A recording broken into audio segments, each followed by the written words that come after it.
Focus of the day.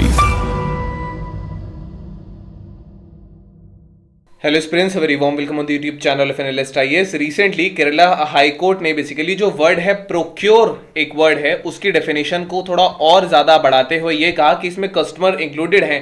क्या है मामला, कैसी चीजें हैं, कैसे ये जो इंडिया में जो ब्रोथल है या प्रोस्टिट्यूशन है इससे रिलेटेड केस है। तो अगर हम केस के बारे में पहले बात करेंगे तो केस जो है ये इमोरल ट्रैफिक प्रिवेंशन एक्ट 1956, इसके अंदर ये है। यहां पे करंट केस में क्या है कि जो एक एक्यूज्ड है ये उस टाइम पे कस्टमर था जो ब्रोथल में मिला था और इसको इसी एक्ट के अंदर का जो सेक्शन 5 है उसके अंदर गिल्टी मान के और अरेस्ट कर लिया गया था।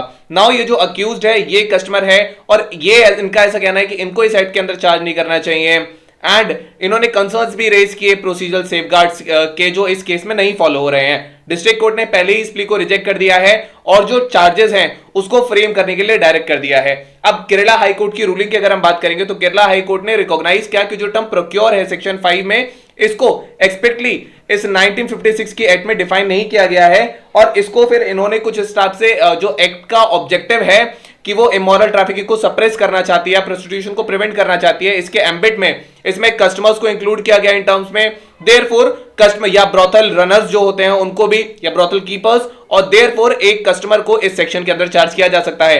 इसके इंप्लीकेशंस की बात करेंगे तो केरला हाई कोर्ट की जो रूलिंग है ये जो टर्म प्रोक्योर है सेक्शन 5 का, इसको थोड़ा सा इसके मीनिंग को और एक्सपैंड करती है जो कस्टमर्स तक भी असर्ट किया जा सकता है या ब्रोथल कीपर्स तक और बाकी पिम्प्स वगैरह पर। ये जो रूलिंग है ये पिटिशनर को गिल्टी नहीं डिक्लेयर करती है सेक्शन 5 के अंदर, लेकिन ये चार्जेस को फाइल करने के लिए अलाउ करती है प्लस आगे ट्रायल नेसेसिएट करती है। नोटेबली पिटिशनर को सेक्शन 3, सेक्शन 4, सेक्शन 7 से डिस्चार्ज कर दिया गया है। अब इसकी इंपॉर्टेंस की अगर हम बात करेंगे तो जो केरला हाई कोर्ट का डिसीजन है ये कस्टमर्स को अकाउंटेबल बनाएगा इस एक्ट के अंदर, जो कि एक डिफरिंग ओपिनियंस का एक मैटर रहा है।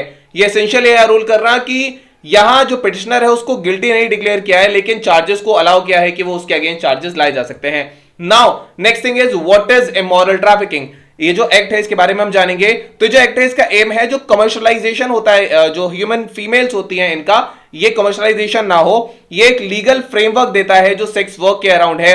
वाइल एक्ट जो है इटसेल्फ ये सेक्स वर्क को इलीगल घोषित नहीं करता है ये, लेकिन ये ब्रोथल्स को लल करना जो है उसको प्रोहिबिट करता है। प्रोस्टिट्यूशन में एंगेज होना लीगली रिकॉग्नाइज्ड है, लेकिन लोगों को ल्यूर करना उसमें या उनका एक्सप्लॉयटेशन ऐसी किसी एक्टिविटी के द्वारा जिसमें कमर्शलाइजेशन हो, ये सारी चीजें इलीगल हैं आज भी। तो अगर हम ये देखेंगे कि ब्रोथल कैसे कहा जाता है तो इसका जो सेक्शन 2 है, सेक्शन 2 ब्रोथल को डिफाइन करता है कोई भी ऐसी जगह जिसको सेक्सुअल एक्सप्लॉयटेशन के लिए या फिर एक गेन के लिए यूज किया जाता है या अब्यूज के लिए यूज किया जाता है, जिसमें एक या दो से ज्यादा प्रोस्टिट्यूट्स भी इन्वॉल्व हो, म्यूचुअल गेन हो रहा हो, that is a brothel. Prostitution इस एक्ट के हिसाब से सेक्सुअल एक्सप्लॉयटेशन होता है, अब्यूज होता है फॉर कमर्शियल पर्पसेस, जहां पैसे का लेन देन हो। अब ये इस एक्ट के अंदर जो ऑफेंसेस आते हैं, सेक्शन 5 जो है ये 3 से 7 साल की सजा देता है, 2000 तक का फाइन देता है एंड अगर कोई बच्चा है तो फिर 14 साल तक की या लाइफ सेंटेंस भी हो सकता है। ये इसकी सजाएं हैं। इनिशिएटिव्स लेती है भारत सरकार कुछ सेक्स वर्कर्स को प्रोटेक्ट करने के लिए, जैसे उज्ज्वला है। उज्ज्वला ये सिलेंडर वाली योजना नहीं है, दैट इज अदर उज्ज्वला योजना। ये जो उज्ज्वला योजना है ये ministry of women and child development की है।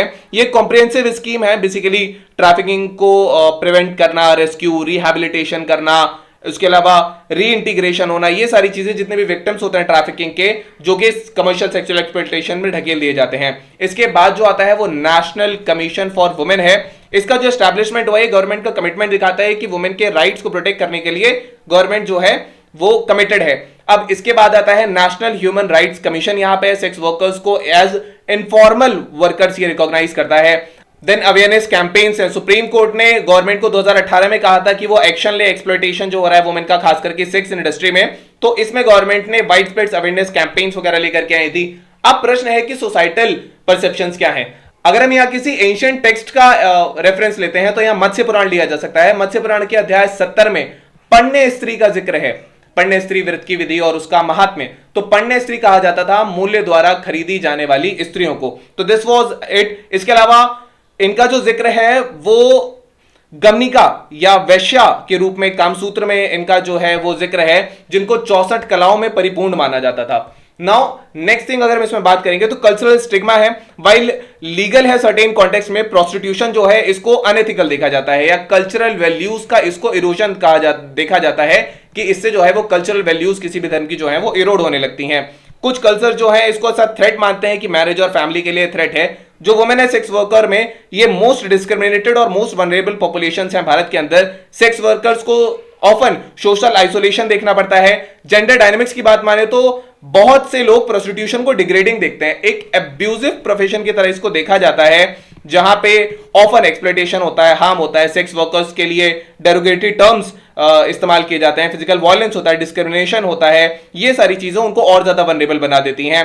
मोरओवर अगर हम इसका फ्लिप साइड देखेंगे तो हम यहां ये आर्ग्यू कर सकते हैं कि वुमेन को basically they should decide how to use their bodies, and कुछ प्रोस्टिट्यूशन को एज अ प्रोफेशन मानते हैं जहां महिलाएं अपना फ्रीडम ऑफ चॉइस के हिसाब से वर्क कर सकती हैं।